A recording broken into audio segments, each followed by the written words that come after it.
voy a hacer al doctor Antonio Camargo, que es director fundador del Instituto ONCOS, y en cuanto al COVID, ha hecho la reposicionamiento farmacológico. Incluso nos va a contar su experiencia como paciente de COVID también.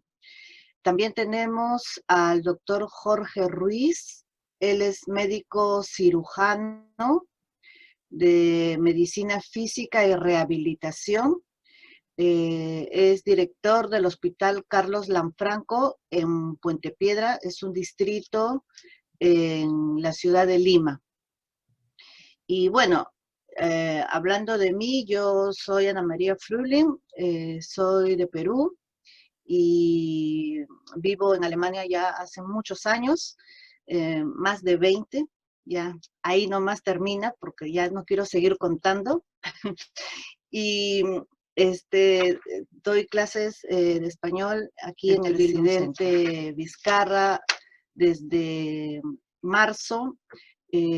Impuso el toque de queda para evitar que la gente salga, que se encuentren en fiestas, conciertos.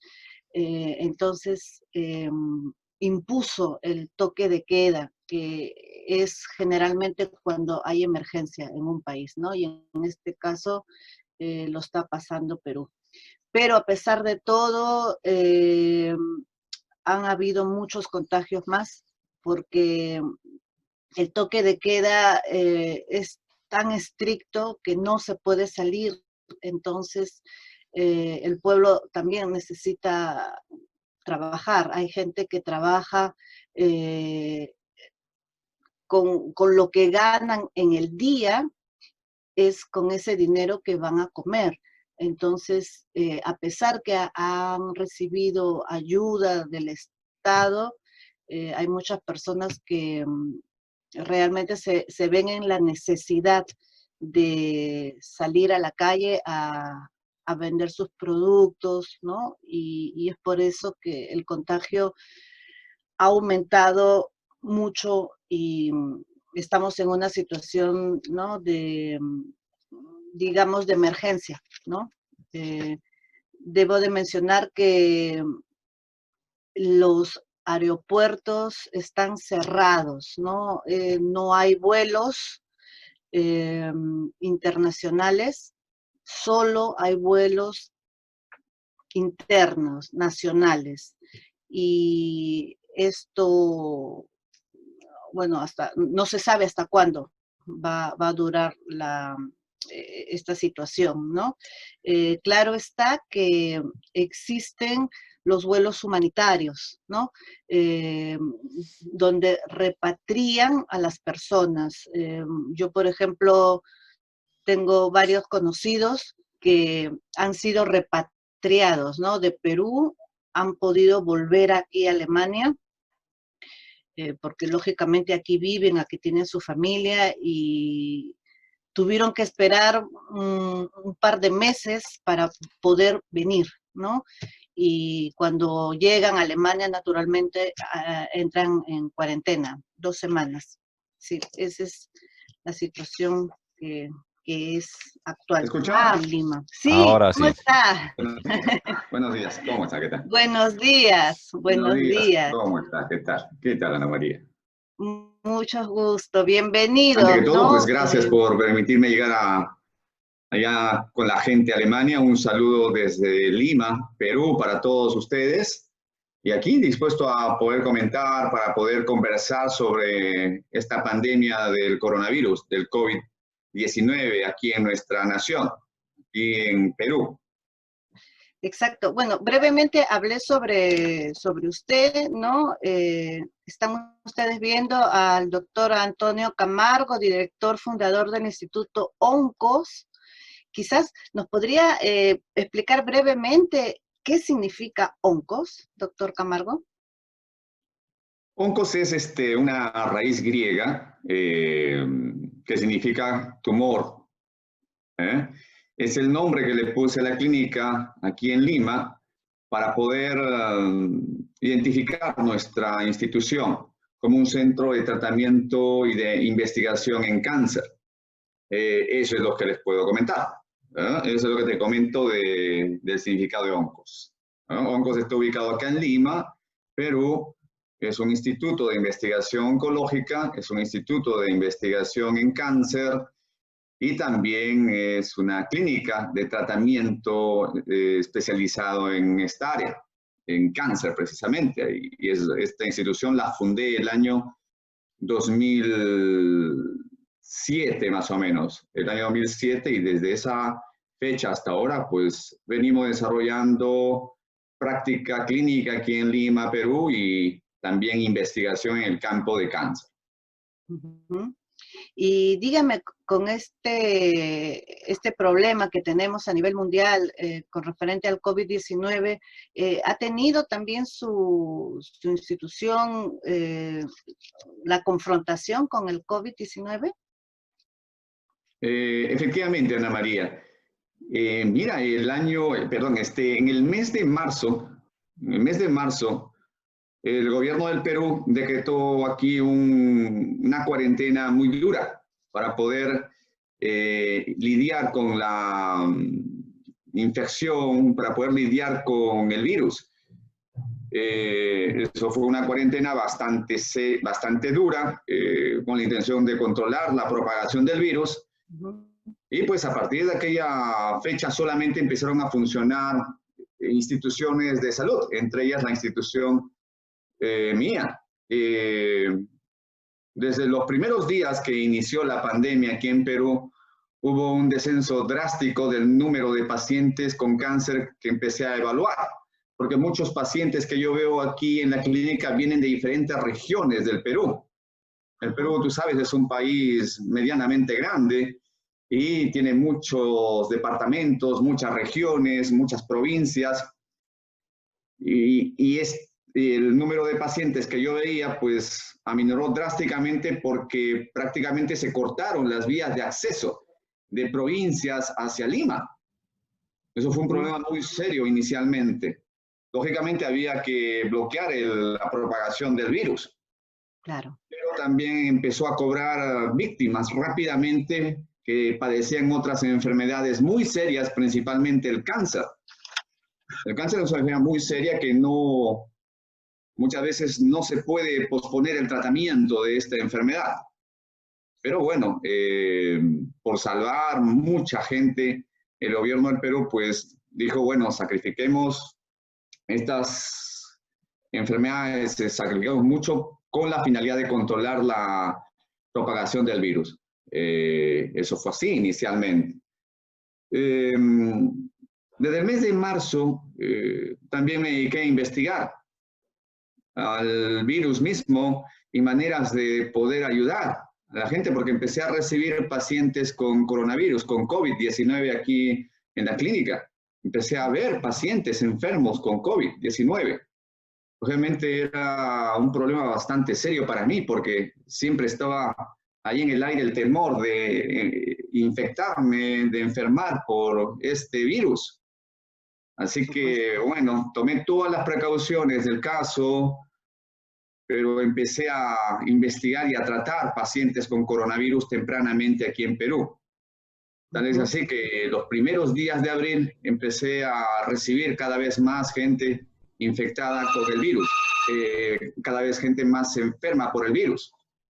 ¿Cuál fue el problema? El problema es que pues básicamente uno no sabe cómo lidiar con el virus inicialmente, tiene que aprender a conocerlo.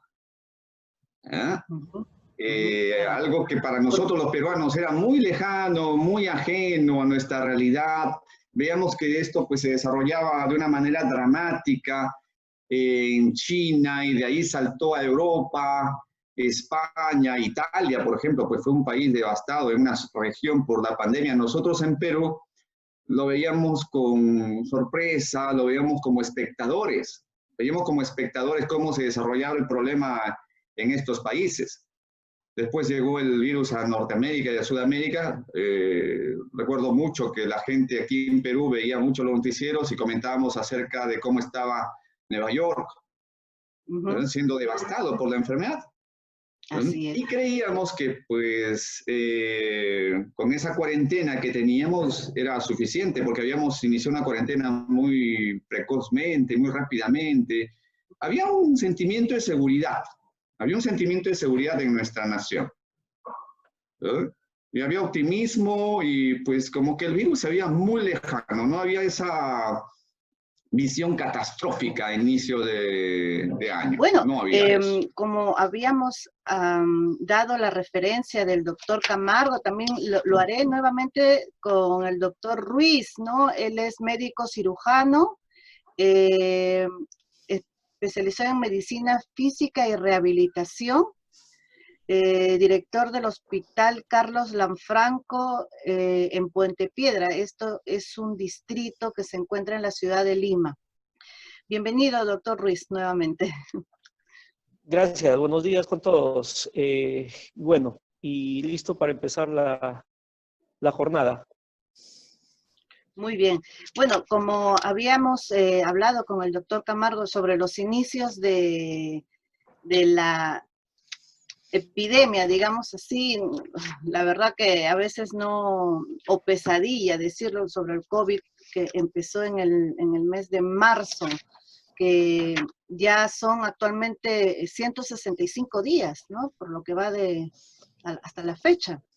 ¿Qué nos podría decir del trabajo o el apoyo que ustedes como médicos están recibiendo por parte del Ministerio de Salud? ¿Quién desea responderme? Doctor Ruiz, el doctor Ruiz me parece la persona Hola, más Antonio. adecuada para Hola, eso, Antonio, ¿no? ¿qué tal? ¿Cómo estás? ¿Qué tal? ¿Cómo estás, hombre? ¿Qué tal? ¿Cómo Bueno, estás? ¿Cómo estás, Jorge? bien, acá, por lo menos de tiempo viéndonos por cámara. Sí, pues. A ver, como decía, escuchaba ayer también a Antonio y hace un momento creo que también mencionó decir de que nuestro sistema de salud ya viene adoleciendo de falencias hace muchísimos años. Y en esta pandemia, si bien es cierto, por lo menos yo no lo veo así. Muchos dicen que nos ha agarrado en mala posición. Yo diría al contrario, desaprovechamos la oportunidad de hacer bien las cosas. ¿Por qué? Porque la pandemia empezó en diciembre o en noviembre, si no me equivoco. Entonces, Perú ya sabía que en España y en Italia la cosa había reventado. Por lo tanto, nosotros, cuando reventó acá en Perú, fue en marzo, o sea, 3 meses después de iniciar el año. Contando diciembre, 4 meses después. Suficiente tiempo para tomar todas las previsiones y no tener el impacto que hemos tenido hasta el día de hoy, que vamos de tumbo en tumbo. ¿Correcto? El apoyo directo del gobierno hacia los hospitales, a ver, va a sonar medio contrario a lo que se podría pensar yo siendo director de un hospital público. El apoyo ha sido, a ver, de 1 a 10, 3, por decir. Y el resto lo tuvimos que asumir nosotros como institución solos. Y el tema básico, por ejemplo, yo hice unas gestiones ante la universidad, lo que les decía ayer del oxígeno. Hice unas gestiones ante la Universidad de Ingeniería para que me instalara un generador de oxígeno y el ministerio nunca me dio pase. Entonces, esas cosas han ido que cada institución, cada hospital maneje la situación como iba apareciéndose y con el poco recurso que por lo menos tenemos. Hasta donde yo tengo la información, las gestiones que hice, el apoyo directo del gobierno es bastante deficiente. Y dígame, doctor Ruiz, ¿cómo está actualmente el problema del oxígeno? ¿Ha mejorado? ¿Se puede conseguir? ¿Qué está pasando? A ver, Si uno como director hace gestiones con instituciones que no tengan nada que ver con el Ministerio de Salud y vas encontrando trabas para conseguirlos, ya debe uno darse cuenta de que algo no está caminando bien desde el punto de vista de dirección estatal. Por ejemplo, se hizo gestiones 2 veces, una en marzo y otra hace un mes atrás con la Universidad de Ingeniería, porque yo he aumentado mis puntos de conexión de oxígenos en mi hospital. Yo tengo un tanque de oxígeno de 10.000 metros cúbicos y la empresa que me vende no me quiere subir más el tanque, la capacidad del tanque. Entonces, no puedo yo brindar más puntos de oxígeno en mi hospital por más que tenga la conexión de red interna. Y eso obviamente va contra mi capacidad de poder recibir Dígame, más pacientes. doctor Camargo, ¿usted también tiene los problemas con el oxígeno? A ver, Ana María, yo entiendo mucho al doctor Ruiz. La problemática del oxígeno es un escándalo aquí en Perú, básicamente porque esto es una problemática que se gestó también incluso por malos manejos políticos hace varios años aquí en Perú. Se instauró una política perversa de darle el monopolio del oxígeno a 2 empresas, por subiendo, digamos, los requerimientos necesarios para poder ser un proveedor de oxígeno aquí para el Estado, habiendo oxígeno de buena calidad previamente muy disponible, pues ese fue uno de los problemas que inicialmente se vieron. Pero personalmente en mi institución, inicialmente, pues la institución que yo manejo recuerda que no es una institución del Estado, es una institución privada, donde básicamente no tengo, digamos, que acopiar lo que es grandes cantidades de oxígeno, porque no es una institución grande la que tengo.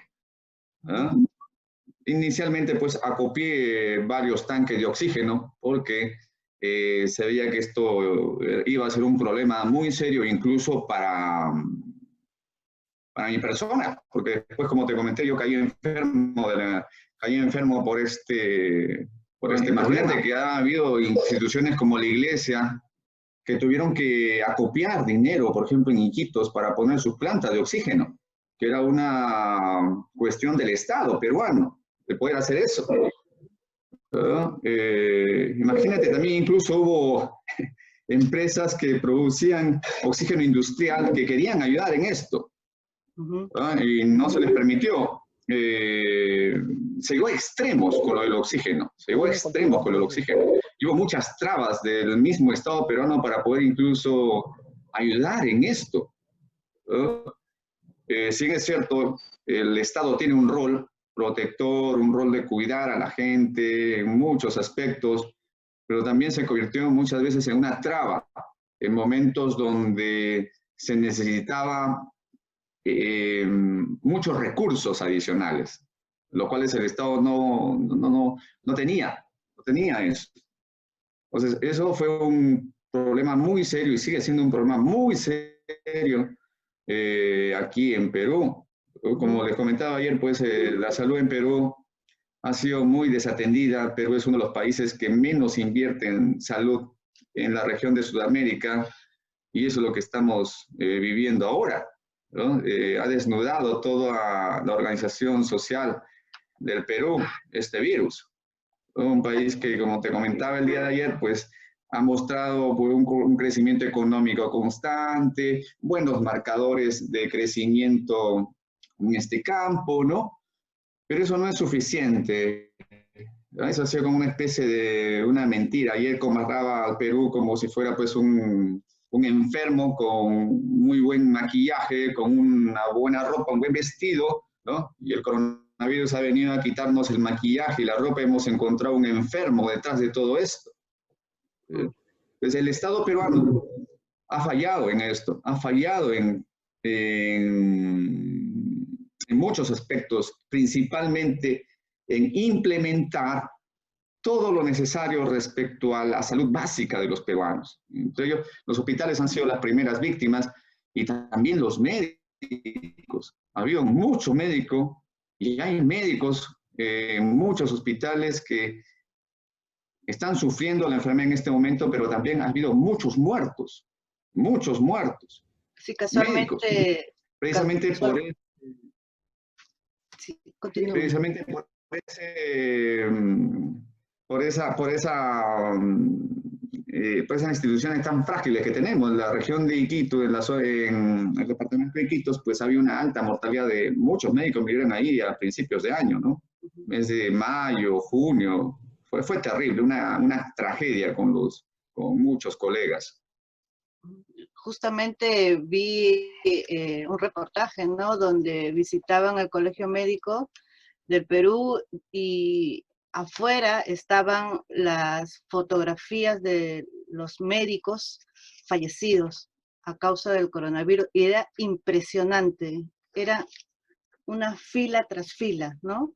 La verdad que es bastante triste lo que está pasando. Doctor Camargo, ¿usted tiene también algún lugar donde atiende a los pacientes de COVID? Sí, tenía eso, ¿no? Y en ese momento ya no atiendo pacientes de COVID, pero tengo todas las instalaciones para atender, tengo todo lo que es tengo consultorios, tengo salas así, tipo de aislamiento, tengo también oxígeno, medicamentos. Estuve muy activo los meses de abril, mayo, junio y julio, tratando pacientes con la enfermedad, con COVID-19. El mes de mayo tuve un stop porque caí enfermo. A mí me infectaron, o sea, me infecté con el virus, caí enfermo y estuve pues fuera, como decimos acá en Perú, fuera de combate durante un mes. Fue una experiencia muy dura. El virus pues golpea muy duro al cuerpo. Fue un COVID moderado. Lógicamente tenía acceso a muchos recursos aquí, claro. Medicinas, oxígeno, personal. Entonces, tenía todas las de ganar, más que todo por la disponibilidad de eso, cosa que no es, digamos, la situación de los peruanos, de la mayoría de los peruanos, no es esa la situación. Entonces, sí estuve viendo mucho paciente con coronavirus, empecé a investigar incluso nuevos tratamientos contra la enfermedad, nuevas maneras de poder frenar rápido la actividad del virus en las personas, y gané mucho conocimiento de esta enfermedad, ¿no? Dígame, pero a partir del mes de... ¿Sí? Ana María, dime. Sí. Ya que usted lo ha probado, como quien dice, en carne propia este virus, ¿cuáles son los síntomas? ¿Cómo uno se va a dar cuenta que es algo más que un resfrío? Ya, en primer lugar, había un error, es un error, digamos, pensar en resfrío cuando se trata de coronavirus. Uno tiene que olvidarse de que esto es un resfrío, es una gripe. ¿Por qué? Porque incluso hasta los mismos médicos, y eso no es algo que solamente es en Perú, sino es algo que es incluso mucho más amplio, diría mundial, siempre pues hasta se han confundido por esta enfermedad que es muy variada en sus manifestaciones clínicas. Esto no es un resfrío, no tiene nada que ver con un resfrío. ¿Eh? Puede tener algo de resfrío en algunos síntomas mínimo, pero es otra cosa. Si bien es cierto que esto empieza con una enfermedad respiratoria, el problema es que es una enfermedad mucho más compleja, mucho más grave. Los síntomas son muy variados. Por ejemplo, el dolor de garganta es característico, el alza térmica, una fiebre que puede ser febrícula o puede ser una fiebre alta, una tos, pero es una tos seca. Es una tos seca. Las personas tosen e intentan aparentemente expulsar algo, tengo secreciones, tengo bronquitis, y no es eso. Una tos seca puede debutar incluso con diarreas, ¿no? Diarreas, la pérdida del sentido del olfato, no se huele nada, o el sentido del gusto. La persona está acostumbrada a sus sabores, de un día a otro de repente prueba algo y no hay sabores, se fue el gusto, ¿no? Dolor de cabeza, el dolor de cabeza es característico, ¿no? El dolor de cabeza, debilidad, decaimiento, malestar general, ¿verdad? Esos son los síntomas muy variados que se entrelazan los unos a los otros. ¿Ya? Una persona que debuta con la enfermedad puede debutar con diarrea y fiebre, puede debutar con dolor de garganta y dolor de cabeza, puede debutar con cierto grado de tupidez nasal, con dolor de garganta, dolores osteomusculares. La presentación es muy variada. Aquí en Perú yo recomendaba a toda la gente una regla sencilla, ¿no? Olvídese si es que tiene un síntoma como esto, dolor de garganta, fiebre, malestar general, tos seca, pérdida del olfato, del gusto. Olvídese que todo esto es gripe, olvídese de resfrío. No estamos en épocas de resfrío ni de gripe, estamos en épocas de coronavirus. Utilizando esto, pues, se podía, utilizando esta regla de descartar, digamos, gripe y resfrío, no piensen en eso, piensen en que es coronavirus al primer indicio de dolor de garganta, piensen en coronavirus al primer síntoma medio raro que sienta, que se ha descrito en esto, pues uno podía llegar rápidamente al diagnóstico de esta enfermedad. Porque mucha gente, acá en Perú, por ejemplo, hubo tanta mediatización, se sembró tanto terror por los medios de comunicación a la gente, que pues la gente estaba aterrorizada también, se aterrorizó la gente, estaba atemorizada. Entonces, cuando una persona desarrolla la enfermedad, muchas veces en la familia misma, como de una manera condescendiente al paciente, pues de una manera, digamos, inocente. O se le decía, bueno, esto es un resfrío, ya va a pasar. El mismo paciente dice, bueno, esto es un resfrío, es una gripecita, ya me va a pasar. Un día, 2 días, un antibiótico, un analgésico, un antiinflamatorio, de repente algo de algún otro medicamento no convencional, y 3, 4, 5 días, y ahí empezaba la catástrofe, ¿no? De repente, dificultad respiratoria, un malestar mucho más generalizado, llega al hospital, segunda semana ya, y esta enfermedad tiene varias fases, pues muchas veces los pacientes llegan muy graves al hospital, muy graves al hospital, ¿no? Y eso ha sido, digamos, una constante aquí en Perú, ¿no? El diagnóstico tardío también de la enfermedad, ¿no? Por el hecho de negarla, por pensar en resfrío, por pensar en gripe, la gente no asumía que estaba con el coronavirus. Doctor Camargo, ¿usted qué opina de las pruebas rápidas? Sobre las pruebas rápidas, ¿no? A ver, sí. Mira, acá en Perú, acá en el instituto yo tengo un laboratorio de biología molecular. Acá hacemos nosotros las pruebas moleculares, ¿no? Las pruebas moleculares consisten en tomar una muestra de la región nasofaringea, se introduce un hisopo por la nariz para llegar hasta la parte más profunda de la cavidad nasal, al fondo, y ahí en esa zona se incuba el virus. Entonces se coge un hisopo con una punta de algodón y se saca una muestra de esa zona, y esto se envía al laboratorio, donde se procesa la muestra.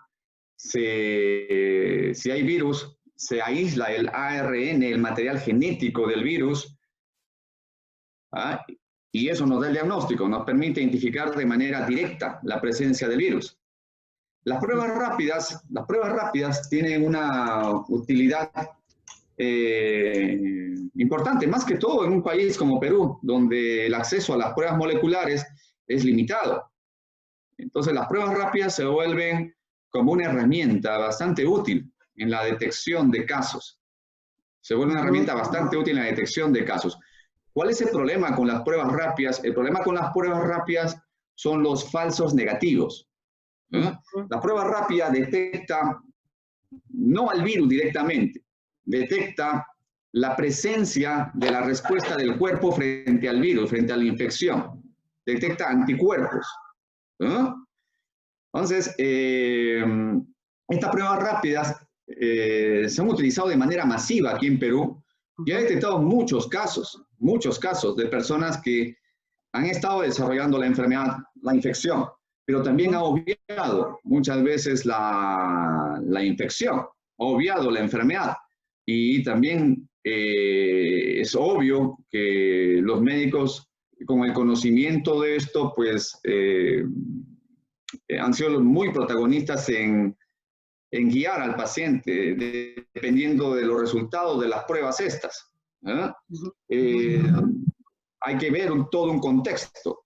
Por ejemplo, una persona muy sintomática que tiene tos seca, tiene dificultad respiratoria, tiene dolor de cabeza, se le fue el olfato, se le fue el gusto y le sale una prueba rápida negativa o una molecular negativa, uno no puede decir ahí que no está con la enfermedad. Es obvio que está con el COVID-19. Entonces ahí manda el cuadro clínico. Para hacer el diagnóstico de esta enfermedad se requiere todo digamos, una serie de variables, evaluar varias variables, entre ellas el estado clínico del paciente, los síntomas, las molestias que tiene, aparte de las pruebas rápidas y moleculares. Pero pues estas pruebas rápidas y moleculares sí, cobran un protagonismo importante cuando se trata de, digamos, hacer tamizajes, ¿no? Imagínate que acá en Perú, en los mercados que fueron un foco de contagio inicialmente, se hicieron pruebas rápidas, masivas, y se encontró una gran cantidad de personas infectadas o que habían tenido ya la infección previamente. Eran los famosos asintomáticos. Nunca habían tenido algún tipo de síntoma o alguna molestia mínima probablemente, pero en la prueba rápida uno detectaba anticuerpos. Detectaba anticuerpos que no decían que la persona había pasado y superado la infección inicial. El Perú hizo, por lo menos el Ministerio de Salud hizo, fue adquirir estas pruebas rápidas que obviamente de inicio los pensantes del Ministerio de Salud y otras autoridades creo que no servían para nada, ¿no? Es posible que una prueba rápida específica para un virus, más aún como el coronavirus, no creo que haya salido tan rápido. Pero sí una prueba rápida para determinar ciertos factores o ciertas situaciones de presencia de un virus, como lo decía Antonio hace un momento, sí nos podía servir en algo. O sea, desdeñar una prueba, por más que tenga una especificidad de 65%, obviamente no nos va a ayudar como una prueba que hace una especificidad de 90-95%. Pero es bien difícil determinar que una prueba rápida nos diga sí o no que uno esté contagiado cuando una enfermedad es muy variable en su sintomatología. Así como el doctor Camargo, yo también he sido afectado por esto en el mes de abril. ¿Ya? Mi prueba rápida salió negativa.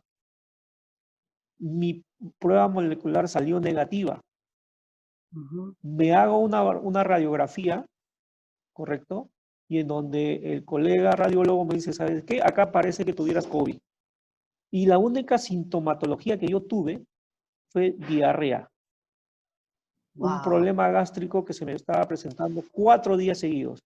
No tuve pérdida de olfato, no tuve pérdida del gusto. Era diarrea, dolor torácico y luego se agregó cefalea intensa. Pero mis exámenes, todos negativos.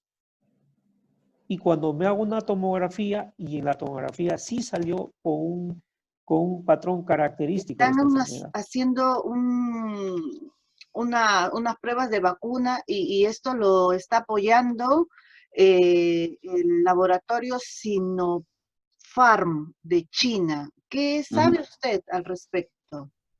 A ver, Ana María, bueno, mira, prácticamente aquí en Perú, pues, en primer lugar, la pandemia pareciera que poco a poco va amainando, poco a poco como que va perdiendo fuerza la intensidad del problema.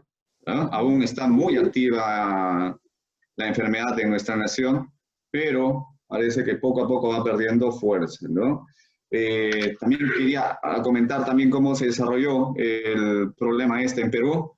Inicialmente pues fue muy golpeada la costa peruana, ¿ya? La costa peruana, la zona del norte del Perú, la selva oriental, Iquitos, Piura, Chiclayo, Trujillo, zona del Perú que están hacia el norte. Lima después cayó con todo este problema. Lima es prácticamente la tercera parte del Perú en cuanto a una población, tú lo sabes muy bien. Lima es la capital de Perú, pero acá vivimos 10 millones de habitantes, ¿verdad? Y es obvio que cuando pues se ensañó con Lima y sigue ensañándose con Lima todavía el problema, la cantidad de víctimas se elevó rápidamente, ¿no? También a principios de año, perdón, a principio entre abril y mayo hubo el famoso fenómeno de los caminantes, gente huyendo de Lima empezó a regresar a sus provincias porque pues allá se sentían muy seguros, ¿no? Zonas que todavía no habían sido afectadas por el virus. Así que hubo grandes, digamos,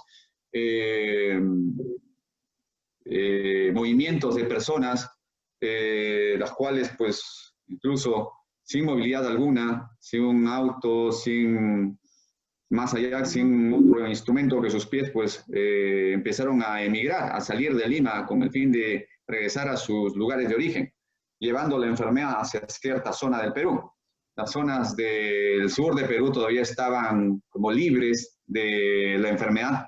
Cusco, por ejemplo, donde está Machu Picchu, Puno, Arequipa, las zonas de la Sierra Central, Huancayo, Huánuco, otras ciudades importantes en Perú, pues estaban libres de la enfermedad. Y estas son las últimas que han sido golpeadas por el coronavirus.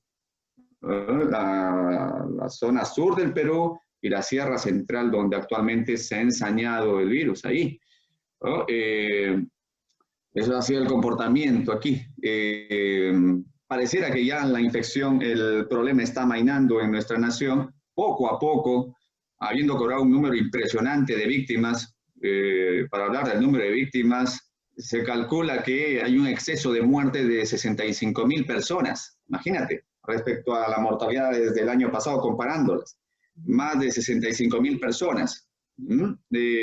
Acá, pues, uno puede más o menos intuir que la mortalidad por el virus ha sido muy alta. El día de ayer me enteré de una triste noticia que el Perú pasa a ser el país con la más alta tasa de mortalidad en el mundo.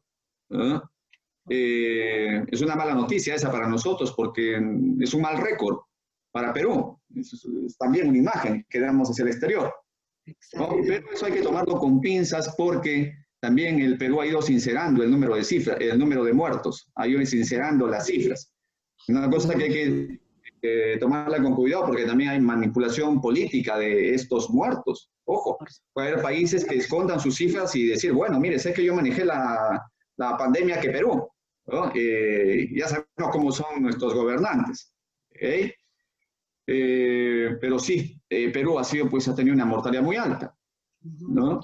Y, por ejemplo, vienen las soluciones, ¿no? Ver qué se puede hacer. Y ahí, ya respondiendo a tu pregunta, lo de las vacunas, ¿no? Hay muchas vacunas que se están estudiando en el mundo, hay muchas vacunas con un potencial de poder inmunizar a las personas, hay vacunas, hay la famosa vacuna Oxford, que viene del Reino Unido, la Moderna que viene de Estados Unidos, la Sinovac de China, el Sputnik 5 de Rusia y muchas más vacunas que están en camino. Es obvio que el Perú pues también es un laboratorio biológico importante para probar estas vacunas. Es obvio, se están probando. Entonces también el gobierno peruano está buscando, digamos, la manera de acceder tempranamente a investigar estas vacunas en su población. Imagínate que en China no tienen pacientes. ¿Dónde van a investigar el Sinovac? Si no tienen pacientes con coronavirus, tienen que salir, ¿no? ¿Y dónde hay coronavirus? Bueno, en Sudamérica hay mucho coronavirus, ¿no? Perú, Brasil, Colombia, ¿no? Argentina, que ya empiezan ellos también ya poco a poco acercarse a la cifra de Perú, ¿no? Entonces, yo calculo que el próximo año pues tendremos la vacuna.